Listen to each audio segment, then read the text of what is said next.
Turn around. You aren't coming in here. I have a key card. The scanner isn't reading it because you're standing in front of the sensor. Scanner works fine for residents. It doesn't work for people who don't belong here. Turn around, or I call the sheriff. I am a resident.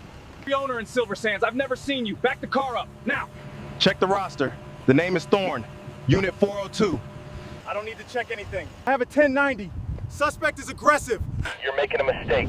Marcus Thorne, age 42, is a senior inspector with the United States Marshal Service, specifically assigned to the Fugitive Task Force. His annual base salary, including locality pay and overtime, exceeds $160,000. 3 weeks prior to this footage, Thorne closed on a vacation property in the Silver Sands private community, a transaction publicly recorded in county records for $1.2 million. On this day, he is off-duty, dressed in swimming trunks and a plain t-shirt, attempting to take his wife and 2 daughters to the private beach associated with his property. He is carrying his badge and service weapon in a lockbox in the trunk, per federal safety regulations for off-duty travel. Greg Miller, age 54, is a shift supervisor for Secure Watch, a private security firm contracted by the Silver Sands Homeowners Association. He has been employed at this specific gate for 6 years. His hourly wage is $19.50. Personnel files subpoenaed later would reveal 4 prior formal complaints lodged against Miller regarding rudeness and selective enforcement of guest policies. In all 4 previous instances, the complainants were African American or Hispanic delivery drivers or guests. The HOA board had dismissed these complaints as misunderstandings regarding community safety protocols. Do you believe private security guards have the authority to detain drivers based on suspicion alone? Or does blocking a vehicle constitute false imprisonment? Pause the video and leave your opinion in the comments below. The Silver Sands community sits on a narrow barrier island off the coast of Florida, a geographic location that dictates its exclusivity. The only access point is a 2-lane causeway crossing the intracoastal waterway, ending abruptly at the guardhouse where this interaction takes place. The heat is oppressive, visibly shimmering off the asphalt in the bodycam footage worn by Miller. The air is thick with humidity and the smell of salt spray. It is a neighborhood characterized by manicured St. Augustine grass, strict architectural guidelines, and a demographic that has historically been over 90% white. However, recent real estate trends have shifted. High-earning professionals from Atlanta and D.C. have begun purchasing second homes in the area, slowly altering the racial makeup of the ownership class. This demographic shift has created a palpable tension between the old guard residents, who view the gate as a filter for cultural preservation, and the new owners, who view the gate simply as a service they pay for. The soundscape is dominated by the rhythmic crashing of waves in the distance and the idle hum of Thorne's SUV engine, a backdrop that contrasts sharply with the artificial emergency Miller is about to manufacture. Thorne operates under the psychological framework of federal authority. He is trained to de-escalate, to control space, and to rely on the absolute certainty of the law. He feels safe because he knows he owns the property, and, more importantly, he knows he is the highest-ranking law enforcement officer within a 10-mile radius, regardless of his attire. He assumes that logic and documentation will resolve the impasse. Miller operates under a contrasting psychological framework known as territorial defense. To him, the gate is not just a job site. It is a boundary he is morally obligated to protect. Psychologists often refer to this as role engulfment, where the individual over-identifies with their perceived power. Miller sees a black family in a luxury SUV not as neighbors, but as an anomaly that threatens the order he believes he maintains. His brain is engaging in confirmation bias. Every calm word from Thorne is interpreted as insolence, and every movement is interpreted as a pre-assault indicator. At 12:06 p.m., the standoff escalates from a verbal dispute to a physical blockade. Miller is standing directly in front of the SUV's grille, his hand resting on the canister of pepper spray on his belt. "Dispatch is sending deputies," Miller yells over the hood of the car. He is speaking loud enough for the neighbors' surveillance cameras to pick up the audio. "You're going to jail for trespassing." Thorne lowers the window again. "Sir, if you move out of the way, I can scan the card. If the card scans, the gate opens. It resolves the issue immediately." Miller laughs, a short, sharp exhalation that lacks humor. "Stolen cards scan too." That doesn't mean you own the house. I know who owns 402. The Kellers lived there for 20 years. The Kellers sold it last month, Thorne replies. His tone remains flat, almost bored. To me. Liar, Miller spits the word out. He steps around to the driver's side window again, tapping the glass with his baton.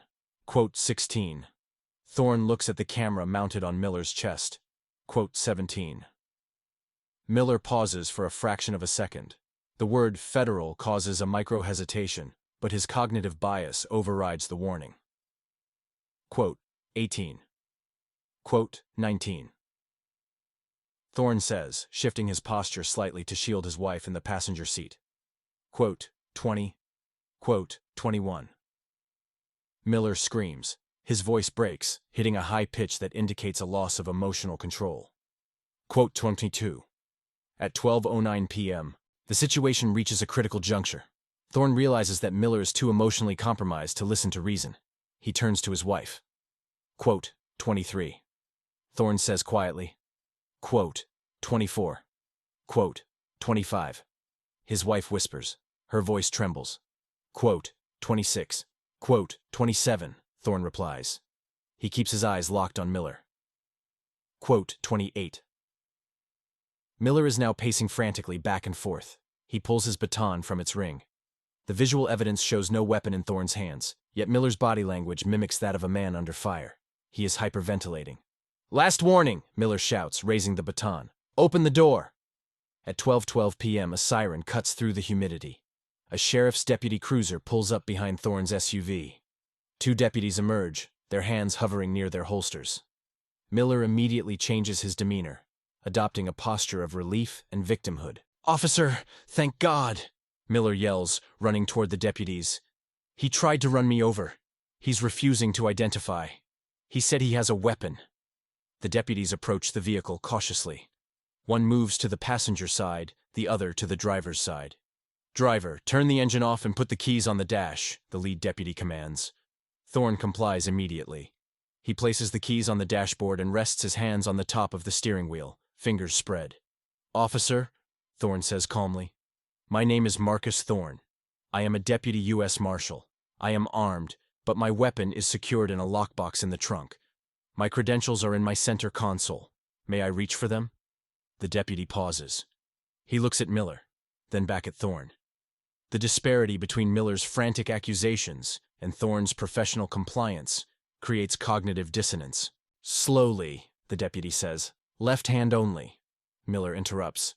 He's lying. He's just a squatter trying to break in. Drag him out. Step back, Miller, the deputy barks. Let us handle this. Thorne retrieves his leather badge wallet and extends it. The deputy takes it, opens it, and inspects the gold badge and the federal ID card. He looks at the photo, then at Thorne. His posture immediately relaxes. He lowers his hand from his holster. Inspector Thorne, the deputy says.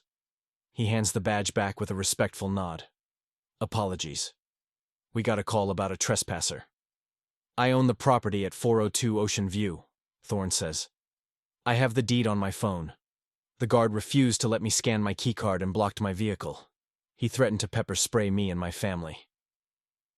Miller hears this conversation and realizes he is losing control of the narrative. He attempts to intervene again.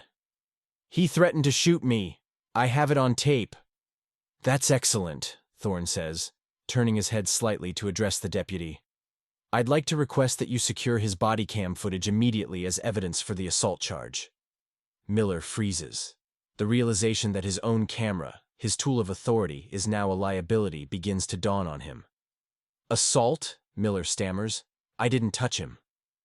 You blocked my movement and brandished a weapon, Thorne says.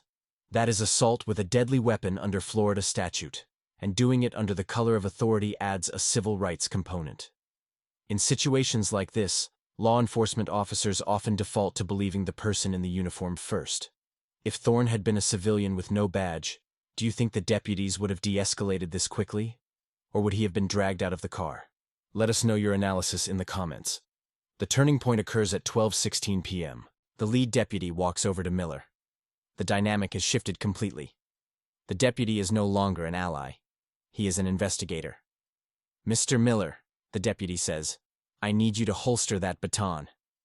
But he... Miller starts, pointing a shaking finger at the SUV. Holster it, the deputy orders. His voice drops an octave. Now. Miller complies. His shoulders slump. The adrenaline crash is visible. He looks from the deputy to Thorne, who is now calmly stepping out of the vehicle, not as a suspect, but as a superior officer. Thorne is 6'2", significantly taller than Miller. He stands by his door, adjusting his t-shirt. Did you really try to run him over? The deputy asks Thorne, doing his due diligence. Check the tire tracks, Thorne says, gesturing to the asphalt. The car hasn't moved an inch since he stepped in front of it. And check his camera. It will show I never raised my voice. The deputy turns back to Miller. Did he threaten you? Miller looks at the ground. He said it would be a mistake. That's not a threat, the deputy says dryly. That's a fact. The deputy asks for Miller's supervisor's number. Miller fumbles with his phone, his hands shaking so badly he drops it.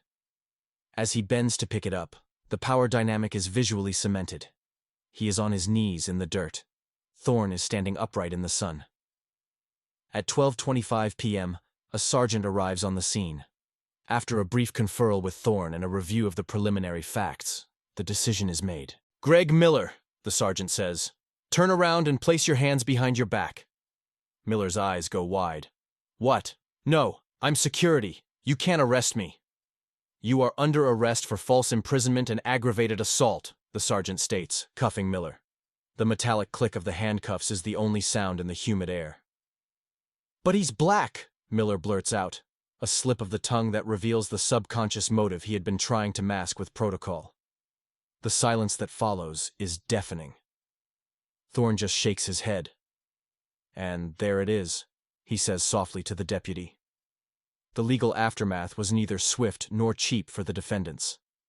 While Miller was booked into county jail, Thorne contacted his attorney. The lawsuit filed 3 weeks later named Greg Miller, the security company SecureWatch, and the Silver Sands Homeowners Association as co-defendants. The suit alleged violations of the Civil Rights Act, false imprisonment, assault, and intentional infliction of emotional distress. Thorne's legal team subpoenaed the entire history of Miller's employment. They found the pattern of 4 previous complaints from minority guests, all of which had been ignored by the HOA and SecureWatch. This turned the case from a simple incident of a rogue guard into a systemic failure of supervision and negligence. Miller's defense attorney tried to argue that Miller was simply being overzealous in protecting the community. However, the body cam footage was damning. It showed Thorne offering a solution, scanning the card, 5 separate times. It showed Miller initiating the aggression. And crucially, it captured the racial slur at the moment of arrest. The criminal charges against Miller resulted in a plea deal. He pleaded no contest to false imprisonment and was sentenced to 12 months of probation and mandatory anger management classes, along with a permanent revocation of his security license. The civil suit, however, was where the real punishment occurred. The discovery phase revealed emails between HOA board members discussing how to keep the element out of Silver Sands. This evidence of discriminatory intent forced the insurance companies to the table. 7 months after the incident, the parties settled. SecureWatch and the Silver Sands HOA agreed to pay Marcus Thorne and his family $4 million in damages. Do you think $4 million is an excessive amount for an incident where no physical injury occurred, or is it a necessary punitive measure to force systemic change in these communities? Tell us what you think the number should have been in the comments. Today, Marcus Thorne continues his work with the U.S. Marshals.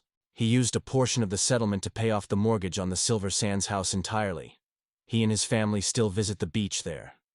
The HOA board was completely dissolved and re-elected following the lawsuit, and the new security company has strict protocols regarding resident verification that do not involve subjective profiling. Greg Miller was fired immediately following his arrest. He has been unable to secure employment in the security sector due to his criminal record and the revocation of his license. Public records indicate he filed for Chapter 7 bankruptcy 2 years after the incident, citing legal fees and unemployment. He currently lives with relatives in a neighboring state. This case serves as a forensic study in the collision between authority and bias. Greg Miller believed his uniform gave him the power to define reality. He believed that his perception of who belonged superseded the legal documentation presented to him. But the camera is an impartial observer. It does not see race, it does not feel fear, and it does not lie. It simply records the discrepancy between a man doing his job and a man abusing his power. When the truth is recorded, authority without legitimacy collapses. Let me know your thoughts in the comments.